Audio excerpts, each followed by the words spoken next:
7th grade. So we're going to talk about 12th night. I'm going to try to do all of it in one video. I don't want to overwhelm you.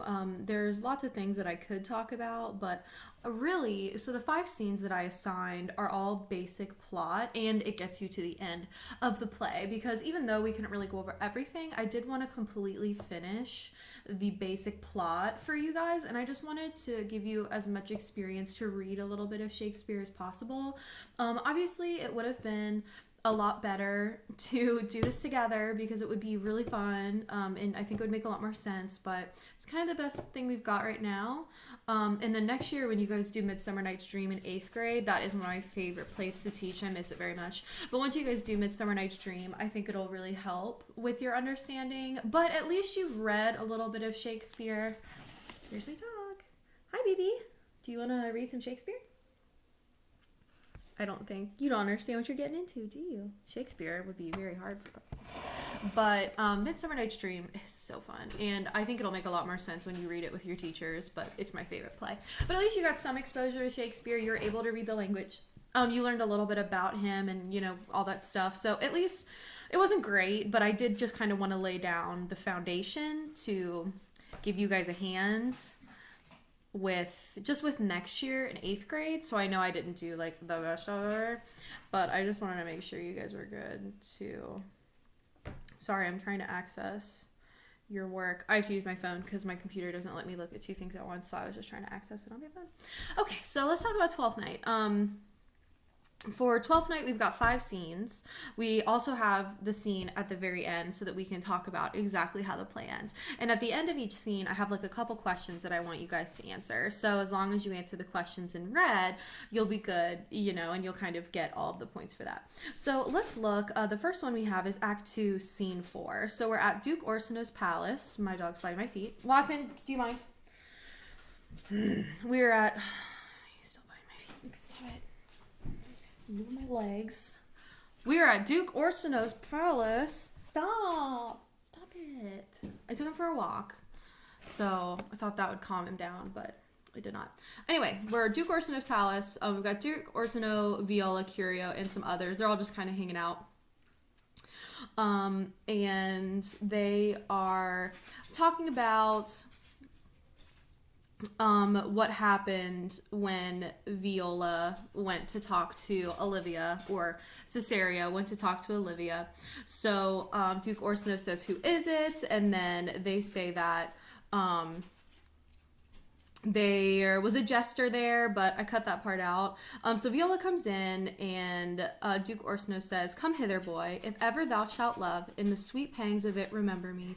For such as I am all true lovers are, unstayed and skittish in all motions else, save in the constant image of the creature that is beloved. How dost thou like this time?"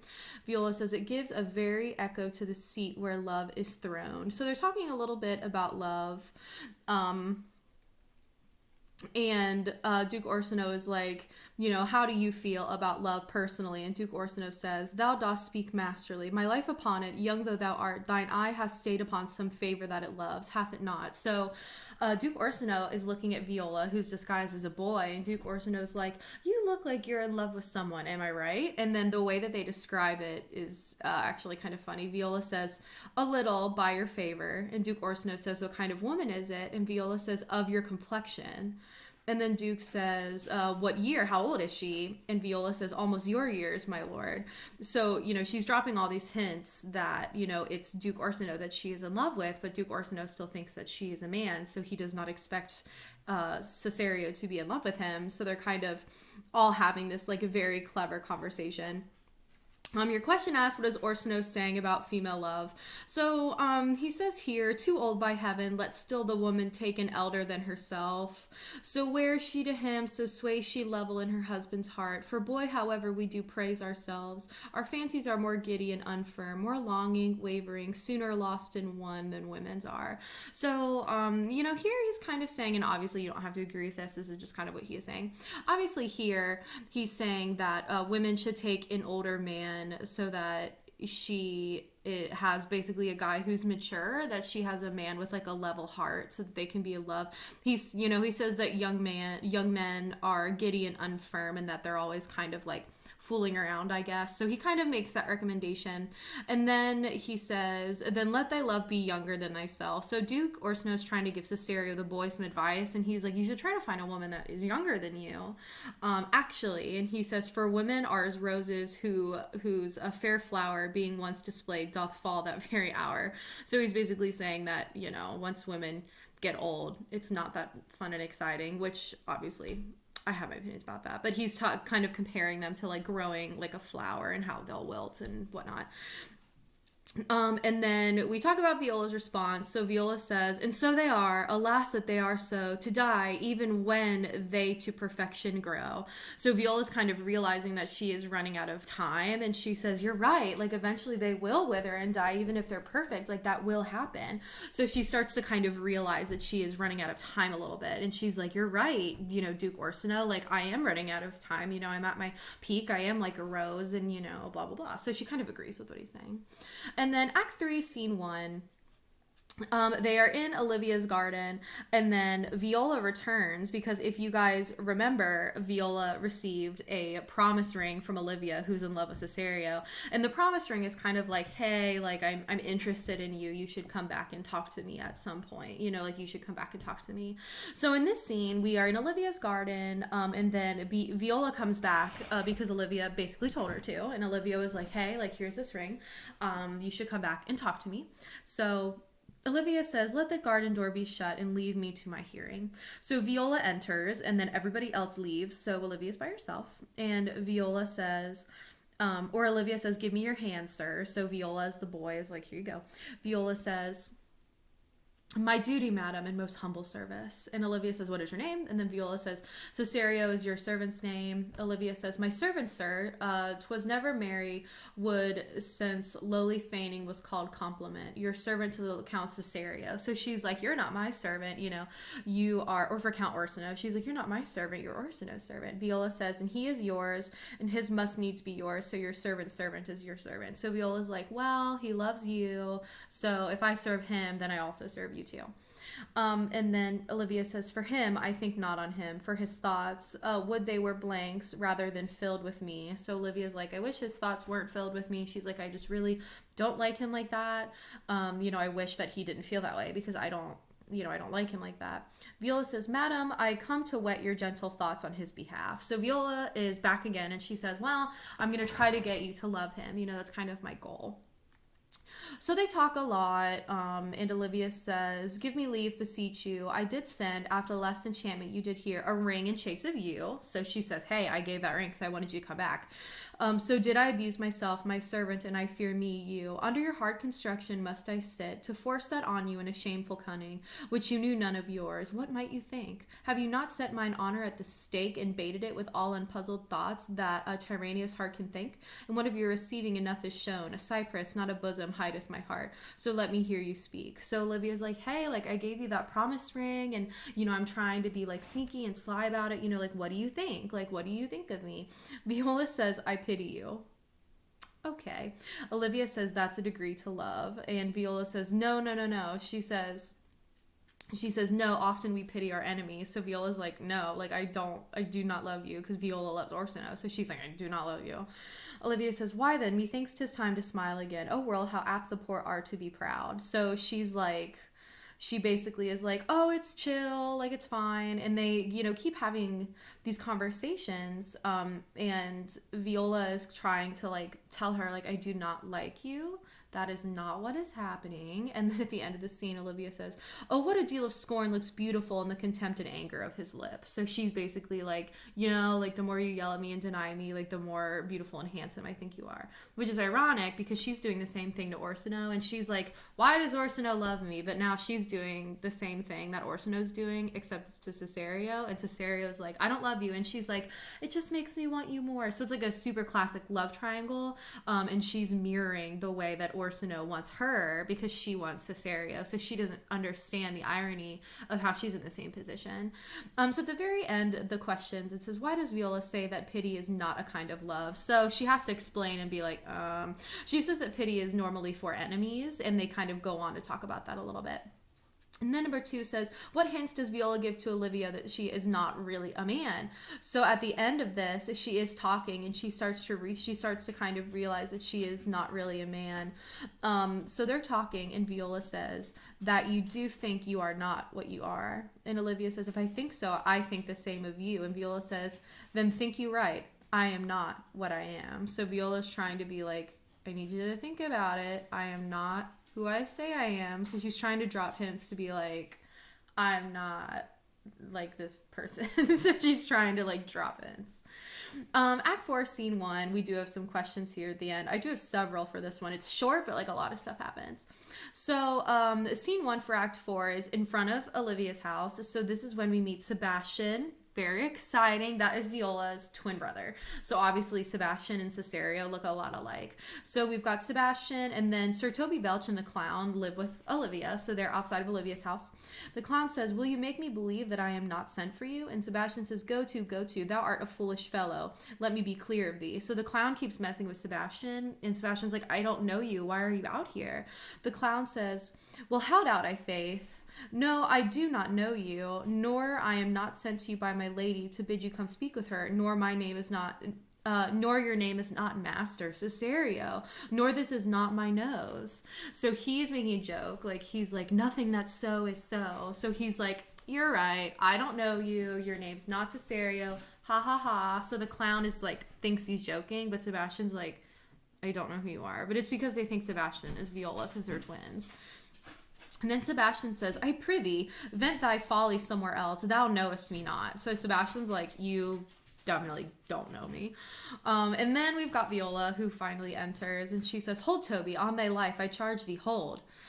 So then Olivia says, will it be ever this, ungracious wretch, fit for the mountains and the barbarous caves, when manners ne'er were preached, out of my sight, be not offended, dear Cesario, Rudesby, be gone. So she makes everybody leave.